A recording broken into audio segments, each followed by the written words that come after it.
दोस्तों नमस्कार, आदाब, सत श्री अकाल। दोस्तों मेरा नाम है धर्मवीर जारवाल। आज की सबसे बड़ी और दुखद भयावह खबर जम्मू कश्मीर के पहलगाम से आ रही है, जहां कल दोपहर एक भीषण आतंकी हमला हुआ। इस तस्वीर में जो ये तस्वीर आप देख रहे हैं, इस तस्वीर में दिख रहा शख्स जिंदा होता अगर वह हिंदू नहीं होता, क्योंकि मारने वाले ने मारने से पहले उसके राज्य के बारे में नहीं पूछा, उसकी भाषा के बारे में नहीं पूछा, उसकी जाति के बारे में नहीं पूछा तो सिर्फ और सिर्फ केवल एक सवाल कि क्या वो हिंदू है, और उसके बाद धड़ाधड़ गोलियां उसके सीने को छल्ली कर गई। कोई दया नहीं, कोई रहम नहीं, सिर्फ एक सवाल था कि क्या तू हिंदू है, और जवाब मिला तो सीधा मौत का फैसला। दोस्तों 22 अप्रैल यानी कल पहलगाम के 22 शरण घाटी में, जो अपनी प्राकृतिक सुंदरता के लिए प्रसिद्ध है, दूर दूर से लोग यहाँ घूमने के लिए आते हैं। यहाँ पर आतंकियों ने पर्यटकों पर अंधाधुंध गोलियां चलाई। इस हमले में कम से कम 26 लोगों की मौत हो गई है और दर्जनों लोग घायल हुए हैं।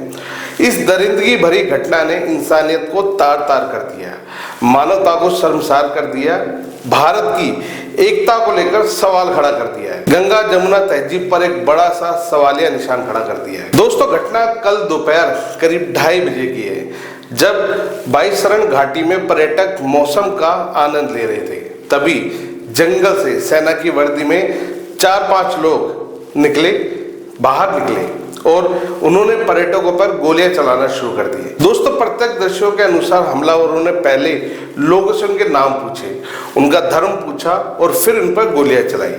कई मामलों में सीधे तौर पर उन्होंने यह जानने की कोशिश की कि कोई मुस्लिम तो नहीं है और कौन कौन हिंदू है। उसी आधार पर उन्होंने लोगों को निशाना बनाया। मतलब साफ था कि उनका टारगेट केवल और केवल हिंदू थे। दोस्तों हमारे देश के सेकुलर लोग कहते हैं कि देश के मुसलमानों को हिंदुओं के जरिए टारगेट किया जा रहा है, परंतु सच्चाई ये है कि हमारा पड़ोसी दुश्मन, हमारा पड़ोसी मुल्क ऐसी शर्मनाक हरकत करवाकर देश के मुसलमानों को दोषी ठहराता है। ये जहर मुसलमान ही मुसलमानों के लिए फैला रहे हैं। ये घटना केवल घटना नहीं है, एक सोचा समझा नरसंहार है। इस नरसंहार के बाद की स्थिति भयावह है। वीडियो देख आपका दिल सहम जाएगा। हर तरफ केवल लाशें ही लाशें, वो भी सिर्फ और सिर्फ हिंदुओं की। इस हमले की जिम्मेदारी कश्मीरी रेजिडेंस नामक एक समूह ने ली है, जिसे पाकिस्तान स्थित लश्कर-ए-तैयबा और हिजबुल मुजाहिदीन जैसे आतंकी संगठनों से जुड़ा हुआ माना जा रहा है। उन्होंने दावा किया कि हमले का उद्देश्य जम्मू कश्मीर में बाहरी लोगों की आवाजाही, लोगों का कश्मीर में व्यापार आदि के खिलाफ विरोध जताना था। फिलहाल जम्मू कश्मीर में सुरक्षा बलों ने इलाके में तलाशी अभियान शुरू कर दिया है और आतंकियों को हेलीकॉप्टर की मदद से ढूंढने की कोशिश की जा रही है। दोस्तों पुलवामा अटैक के बाद अब तक का ये सबसे बड़ा नागरिकों पर हुआ सबसे बड़ा आतंकी हमला है, जिसने पूरे देश को झंझोर कर रख दिया है।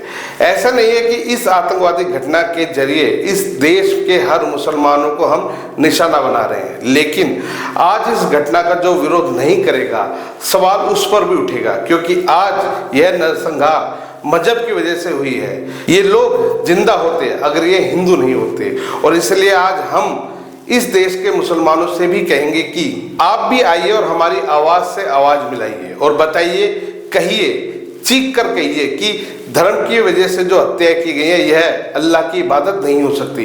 क्यों? क्योंकि आतंक का कभी कोई धर्म नहीं हो सकता है, यह मुसलमान हो ही नहीं सकते। कश्मीर की वादियां जो कभी फूलों से महका करती थी, कभी शांति के लिए महका करती थी, अब हिंदुओं के लिए कसाई खाना बन गई है। कश्मीर में हिंदू होना मौत का फरमान है। एक नया जोड़ा, शादीशुदा जोड़ा खुशी मनाने के लिए कश्मीर की जन्नत में जाता है। मैगी का स्वाद ले रहा था, कोई भेलपुरी खा रहा था, उन्हें क्या पता था कि उनके नाम की कब्र खुद चुकी है। और दोस्तों ये पहली बार नहीं हुआ है। द कश्मीर फाइल ने जब कश्मीरी पंडितों के घाव को कुरेदा तो उस फिल्म को इस्लामिया फोबिया कहकर खारिज कर दिया गया। कुछ तारीखों के हेर फेर को लेकर पूरी घटना से इनकार कर दिया गया। अभी कुछ दिन पहले पाकिस्तान के आर्मी चीफ असीम मुनीर ने खुले मंच पर हिंदुओं के लिए क्या कुछ कहा था, वो हमने आप सभी को दिखाया था। उन्होंने कहा था कि हम हिंदुओं से अलग है। पाकिस्तान जो कि कलमे की बुनियाद पर रखा गया है, हम इंडियन आर्मी को कश्मीर नहीं लेने देंगे। ऐसे भड़काऊ बयान उन्हें खुले मंच पर दिए थे। क्या ये केवल एक बयान था या फिर नरसंहार पाकिस्तानी आर्मी का सोचा समझा एक प्लान था? हमने पहले भी बताया था कि इस तरह के बयान कहीं ना कहीं हिंदुओं को सीधे तौर पर पाकिस्तान की चेतावनी थी, जो उन्होंने इस घटिया निंदनीय नरसंहार से दिखा भी दी। हम इस दुखद घटना में मारे गए लोगों के परिवार के प्रति अपनी संवेदनाएं प्रकट करते हैं और घायलों के शीघ्र स्वस्थ होने की कामना भी करते हैं और ये दुआ मांगते हैं ईश्वर से, हे प्रभु जालिमों को हमारी भारतीय सेना जल्द से जल्द नर्क के दर्शन करवाए और सभी पीड़ित लोगों को न्याय मिले। दोस्तों, इस खबर के बारे में खास तौर से इस निंदनीय घटना के बारे में, इस नरसंहार के बारे में आप लोग क्या सोचते हैं, हमें कमेंट्स करके जरूर बताएं।